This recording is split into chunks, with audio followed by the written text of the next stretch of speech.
I'm such a great father for buying our daughter a house. You can leave if you disagree. After all, once you've given me the money, I don't need you anymore." Those were the arrogant words of my husband, who made the unilateral decision to buy a high-rise condo with my money.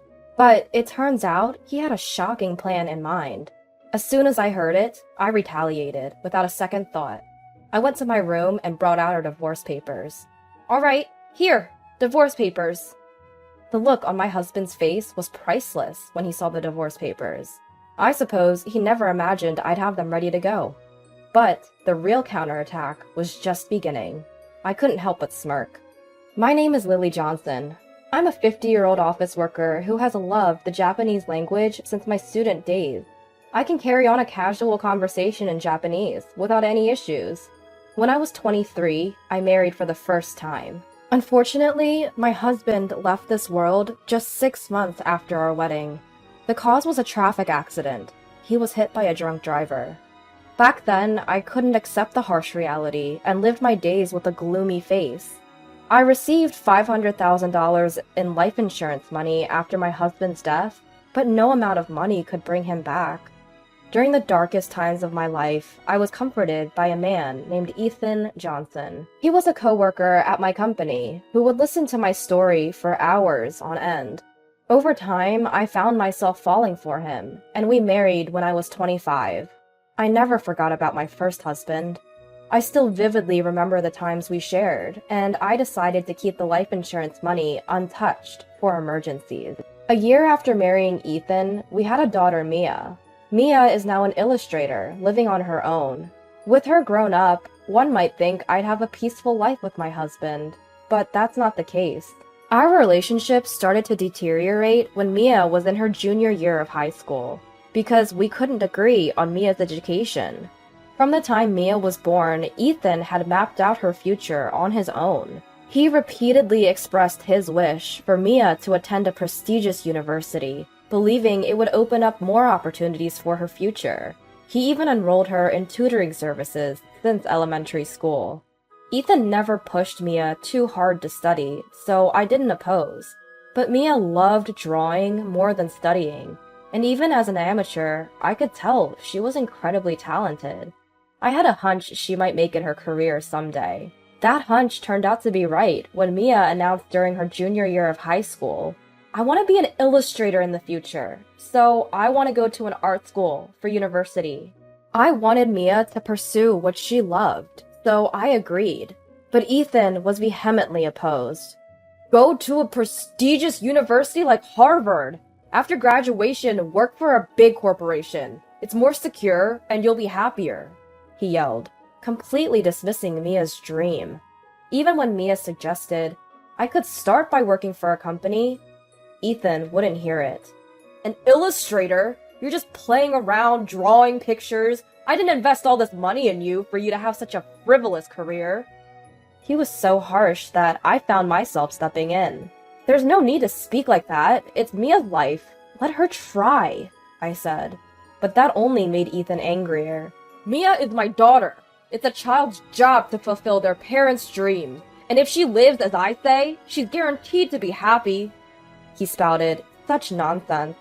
There's no guarantee that attending a renowned university or landing a job at a big corporation equals a happy life.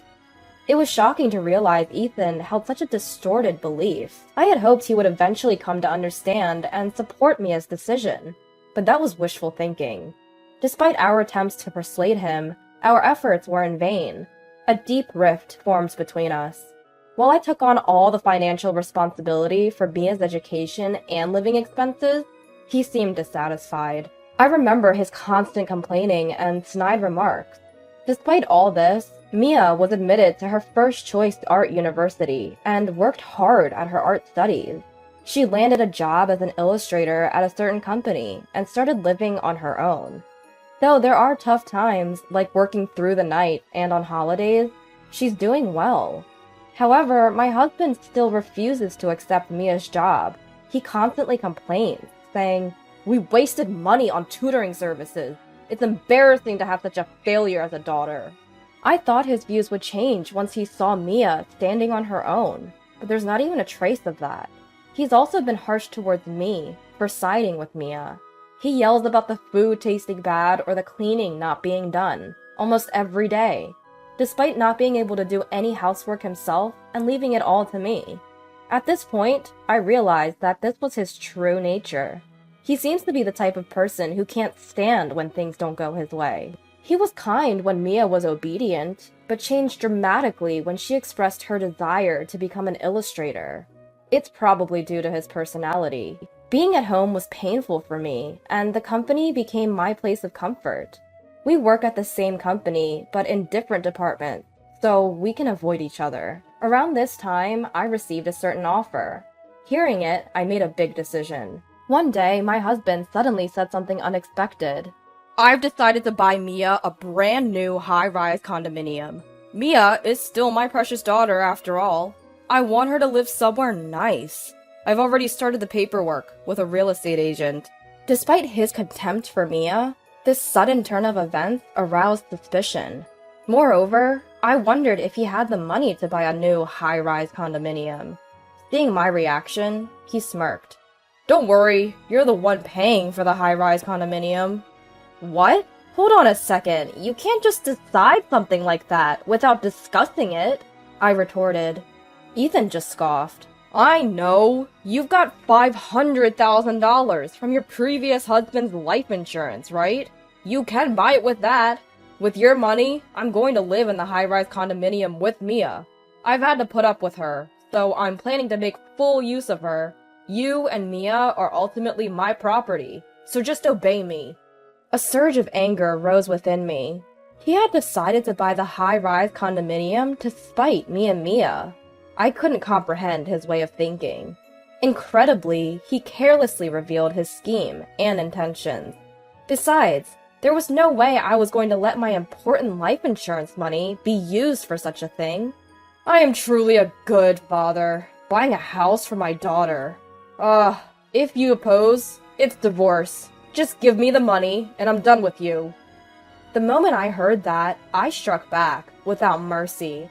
I went to my room and brought out divorce papers. Fine, here, divorce papers. When I showed him the divorce papers, he was stunned. He must not have expected me to have them. But the real retaliation starts here. I smirked. Facing my bewildered husband, I explained what I had been considering for some time now. I can't trust a man who discriminates against his own daughter like that. I'm tired of living a life where I'm constantly criticized by you. I had decided a while ago to divorce you. I was just waiting for the right time to bring it up. And then you said you wanted a divorce. It worked out just fine. He must have intended the divorce talk to be a threat. Completely flustered, he stammered. Well, you see... Ignoring him, I filled in the divorce papers. Come on, you write it down too. You want to be free from me too, don't you? When I urged him, he reacted in rage. What do you mean divorce? It was just a joke. What are you thinking, bringing out divorce papers? Hearing that, my anger reached its peak. I don't understand you either. I don't understand why you would buy a high-rise condominium just to spite your family. If you say we can't divorce, I'm willing to consult a lawyer. Then, begrudgingly, he filled in the divorce papers, but he was furious, saying, Remember this! It seemed like he would retaliate in some form if I stayed in the house. I immediately left the house and submitted the divorce papers to the office. Then, when I reported everything to Mia by phone, she was also as angry as I was at my husband's outrageous behavior. That's terrible! You're right to divorce him. You can stay in my condo for a while, she said. So I decided to take her up on her offer. That night, Mia and I discussed and planned to retaliate against my husband. Then, about a week later, on a day off, Mia and I visited the house where my husband, or rather ex-husband, lives. Even though I was living there just a week ago, it felt like someone else's house. When we rang the doorbell, he came out immediately. What do you two want? Did you come to apologize for what happened? My ex-husband looked down on Mia and me with a condescending gaze. I was quite irritated, but I swallowed my anger and spoke in a slightly weak voice. That's right. I came to apologize because I thought I had done something wrong. I'm sorry, Dad. Mia also made a remorseful face. Quite an actress. However, the ex-husband didn't realize it was a performance and seemed genuinely pleased, saying, I see. So, you've decided to reflect on your actions. I'm happy. However, he seemed curious about the bags we were carrying. What are you doing with all those bags? We were carrying bags that were filled to the brim in both hands. The bags were tied up, so you couldn't see inside. I took a stack of $10,000 bills from one of the bags. By the way, this was real money. I thought it was wrong what I did to you, so I decided to give you my late husband's life insurance money. You can live in the high-rise condominium with Mia with this money. There's $500,000. Can you put it in the safe? The ex-husband was entranced by the $10,000 stack of bills. Sure, please, put it in the safe. He easily let Mia and me into the house. Even though it had only been a week since we left, the house was littered with laundry and garbage. Come to think of it, the ex-husband was very bad at tidying up and doing housework. Imagining that he must be having a hard time living alone, I couldn't help but smile. Mia and I stuffed the contents of the bags into the safe. However, we put the $10,000 we showed him back in the bag, not in the safe. Fortunately, he wasn't watching us, as he went to the kitchen, saying, I'll make some tea. When I returned to Mia's condo, I packed my bags and went out again. I was going to set out on my own to a new place. Take care, Mom. Mia saw me off with a smile. I'll contact you when I settle down. Take care of yourself, Mia. I left Mia's condo with a smile on my face. 2 days later, I was asleep in my new home when I received a call from my ex-husband. Hey, what happened to the $500,000? There's nothing but garbage in the safe. As I burst into laughter, I thought to myself, he really took a while to figure it out, huh? My ex-husband had fallen neatly into my trap. The majority of what was in those bags was simply scrap paper. I had rolled up unwanted newspapers and filled the bags. I told them that each bag contained $500,000, but that was a lie. To gain his trust, I did prepare $10,000 in real cash from the bank. That money was immediately returned to my account, so I had nothing in hand. If he had asked to see the contents of the bags, I was ready to show him, scoffing at the absurdity of the situation. But he was fooled by just the sight of the $10,000 and didn't suspect a thing until now. You've treated Mia and me horribly. I think it's fair to return the favor. If you want to hold a grudge, hold it against your past self, not me. When I said that, he responded desperately. I understand. I was wrong. Can we live together again? I can't afford the high-rise condo, and I can't manage the housework. My place has turned into a trash heap. Taken aback by his self-centered plea, I retorted, I'm not your ATM or your housemaid. You're an adult. Figure it out. Besides, I'm in Japan now. I can't come back to you. That's right. I was now living in Tokyo, Japan. This wasn't a mere overseas trip. I received an offer to work abroad from my company and decided to take it up. I've always wanted to work overseas, and I love studying Japanese.